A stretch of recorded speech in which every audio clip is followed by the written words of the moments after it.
Hello, I'm Yang Chao. I'm going to read to you the first chapter of a new book called Hamlet. Snowflakes twirled in the wind that moaned around the battlements. I turned up the collar of my cloak against the cold and kept my eyes fixed on the place where the guards had told me they had seen my father's ghost. Horatio, my oldest friend, was with me. It was Horatio who had brought me the news that my father, the king, was dead, bitten by a snake while he was sleeping in the orchard, and it was Horatio who had stood by my side at my father's funeral. Something in me died today, too, and was sealed up in the royal tomb with my father.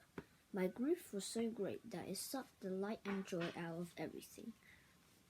From the courtyard below came a drunken sound of laughter. Someone is still celebrating the marriage of your mother and uncle, said Horatio. He meant it as a joke, but the joke raised more black thoughts in my mind. How could she marry so soon after the funeral? I said. How could she forget my father so quickly? You should be happy for her, my Lord Hamlet, said Horatio. She had found new happiness in the midst of sorrow, and your uncle Claudius will rule Denmark wisely until you come of age. I laughed bitterly. I had seen cunning in Claudius's face, but no wisdom.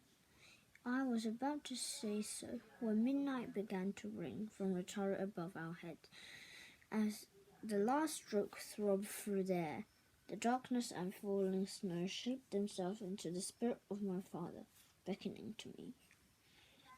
Horatio gasped out a warning, but I paid no attention. I ran through the dancing flakes, my heart beating so fast that I thought it would burst. A ghost was dressed in armor, a circlet of gold gleaming against the black iron of his helm. Its face was my father's face, but twisted in agony, its eyes burning like cold blue flames. The voice was a groan of despair that sent shudders down my backbone.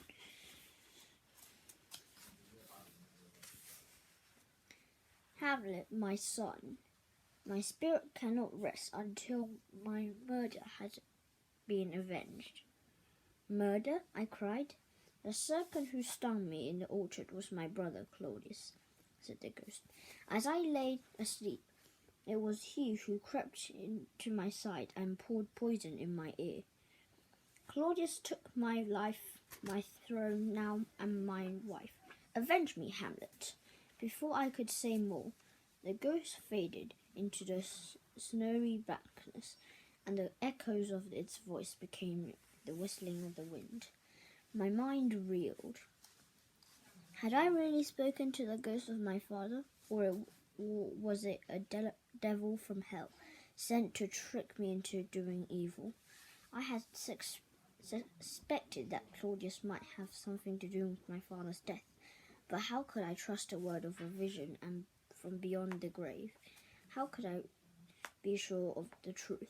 How could I, the Prince of Denmark, not yet 20 years old, avenge the death of a king? I turned and stumbled back to Horatio. His face was grey and quivered with fear. Such sights are enough to drive a man mad, he whispered. I laughed, then, long and hard, because Horatio had unwittingly provided me with an answer. Who could have more freedom than a mad prince?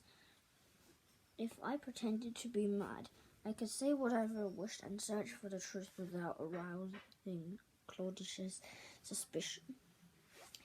And that's the first chapter of Hamlet. Bye!